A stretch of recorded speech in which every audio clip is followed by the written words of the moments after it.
One day, my girlfriend and brother and I were on our way to a dog shelter in a rural area where we wanted to go play and interact with the rescues and drop off some donations. On the way, we got kind of lost and started down a dirt road leading into the woods.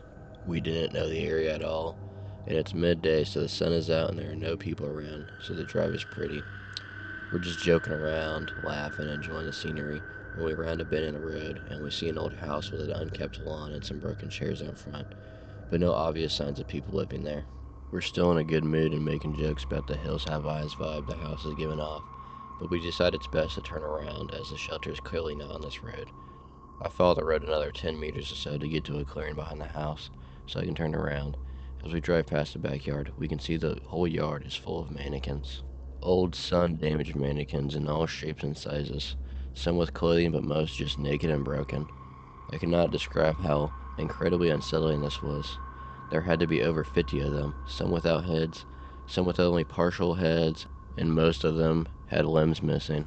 Some were propped up into strange but very specific positions that had to be done by someone deliberately, and some of them just laying about like they were clearly just dropped there ages ago and never touched again.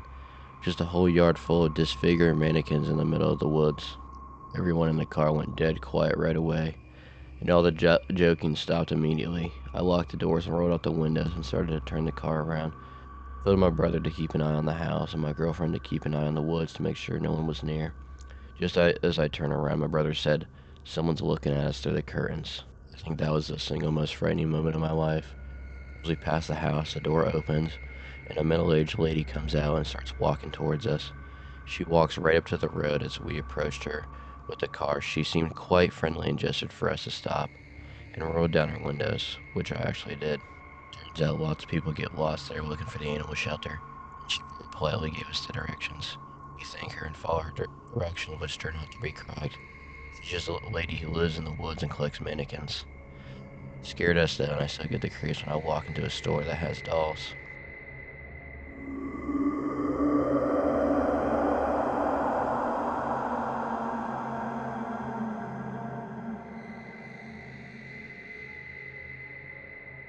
When I was 16, while I was camping, two people around my age took me to the woods to show me around.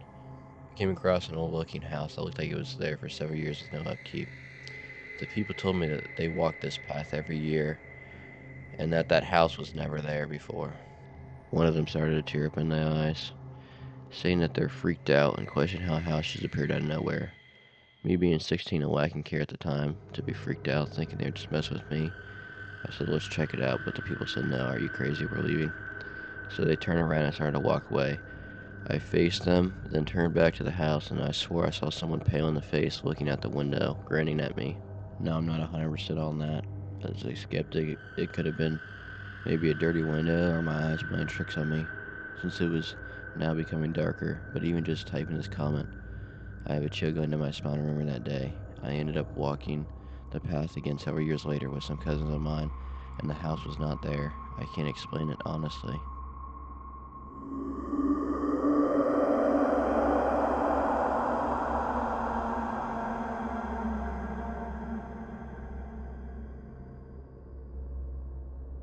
Of the countless hours I've spent in the woods, it's the one time, the only few seconds that I can't explain. I hike distances when I can, sometimes in the means getting up early or staying out late to get as many miles in as possible. Sometimes walking in the pitch black with a low light headlamp gets spooky. I grew up in the woods of this area. I slept under our canopy of stars more nights than I can count. I've trekked thousands of miles of trail, riverbank, lakeshore, ridge bottoms, bogs, and creeks. I've hunted the game. I'm establishing this because it's important you understand. I've heard, seen, and smelled all the region has to offer in the way of the wilderness. My scariest experience, though, happened at about 4:30 in the morning. It was late spring, so the first morning light wouldn't be visible in the treetops for another 30 to 45 minutes. Another hour passed until the sunrise. I was on mile 5. I'm in a low bottom that's wedged between two steep ridges. The trail I'm on was narrow, muddy, and completely hemmed in by thick underbrush, young maple, and old oak growth.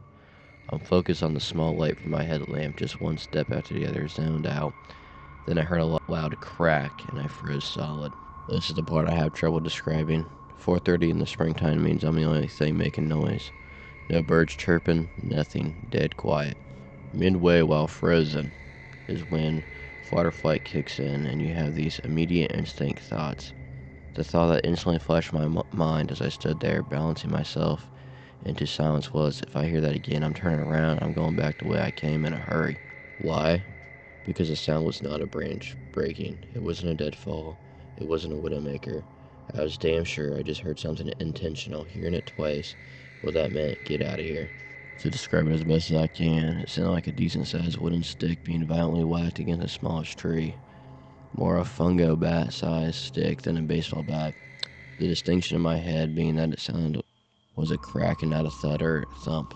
And I have described it as explosive in the past because it was so sudden and so terribly loud. I had the sense that it was about 50 yards directly in front of me, and it was loud and clear. Now as I stood there completely spooked, I realized the soon-to-be worst part of my situation. I knew where the sound came from, and I knew where the trail went. In about 30 yards, I was going to come to a 180-degree turn and turn straight up the ridge going away from the creek. This meant as soon as I get the courage to move towards the noise, I was going to have to turn my back to it and get up that ridge. This made me very nervous. My head somewhere between meth, fiend murder, and Bigfoot bludgeoning. Minutes passed. I just breathed my foggy breath into my glasses and listened. Nothing. Dead quiet. I've got about 20 to 30 minutes until first light. I crank up the headlamp and start to slowly creep to the 180 turn. When you wear a headlamp in the woods at night, every tree branch in front of you casts a big, black, moving shadow on the trail. It did not help. I get to the turn and quickly make the bend. I'm moving pretty fast at this point, trying to be quiet, taking tiny shallow breaths so I can listen while hiking up the trail. And then I smell it. A stench hits me that I cannot describe. I just imagine wet, rotten death. I've actually worked scenes where humans have expired in a past life as a firefighter. This was like a days-old decomposition, but it just smelled strange. I kept walking fast. By the time I made it up to the top of the ridge, I was huffing, and the first light was shining. I didn't stop moving until full light was out and the birds were chirping. I've heard it all in our woods. I've smelled it all, I'm telling you. I don't know what the hell that was. Deadfall, and especially leafed out branches make a lot of noise on the way down. I've heard it many times. I just don't know.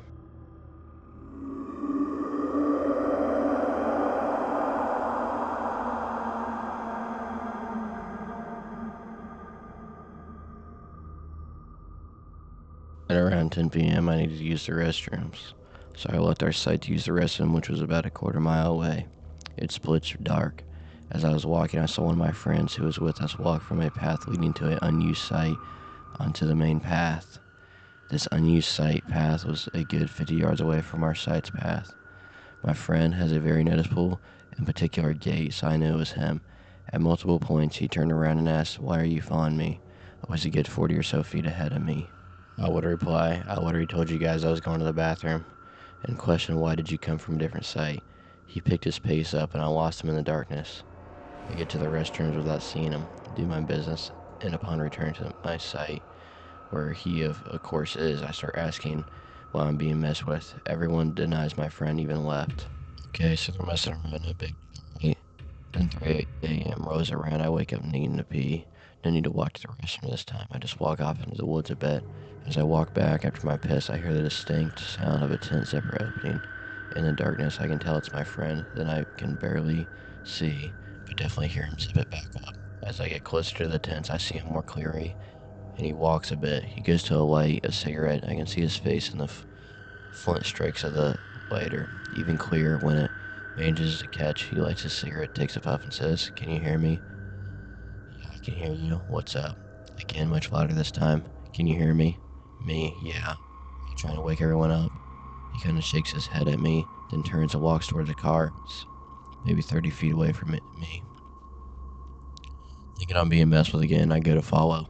I lose him behind a car. I turn the corner of it, and he is nowhere to be seen. I'm pissed. He thinks he's so funny, so I went back to his tent. It's still closed, and I can hear him faintly snoring inside it. I don't know what it was that I saw exactly, but it looked, sounded, and walked just like my friend. He denies he ever left his tent or went through the woods ahead of me.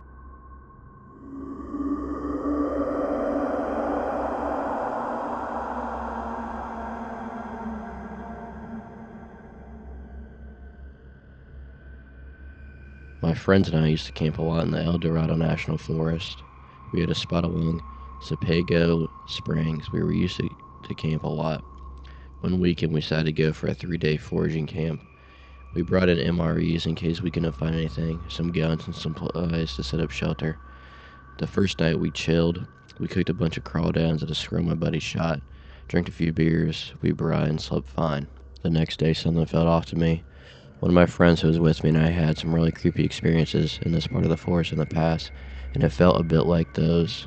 The forest was dead silent and you felt like something was watching you. I grew up in the woods, so I know the signs of a predator, but this felt different than a bear or a mountain lion. When night fell, my friends went 200 yards or so up the stream to do some stuff, and I was alone in camp. The feeling got even stronger, so I built up the fire nice and big and grabbed a gun. I kept hearing faint voices from the woods in the opposite direction where my friends went. They were low, indistinct sounds, but they were creeping me out majorly, and my buddies had taken the only 2 flashlights. As I peered into the darkness, I caught a glimpse of something moving, 50 yards or so out in the trees. I snapped the rifle to my shoulder. I got the scope on it. It was pretty dark, and the only light was from the fire, but I could see the outline of what I was aiming at. It looked human, but was on all fours, and its arms seemed a lot longer than they should be. It stood a bit like an ape, but very low to the ground. I only saw it for a second before it lopped off deeper into the woods. After I lost track of it, I heard light rustling in different directions around the camp. Leaves scuffling, the occasional twig breaking, always away from where my friends went on the other side of the camp from their departure. I got the sense that whatever it was stalking me. I kept the fire high and was staying sharp looking out into the woods, but I didn't see it again. My buddies came back about 10 minutes later to find a paranoid wreck glazing the tree line with the scope.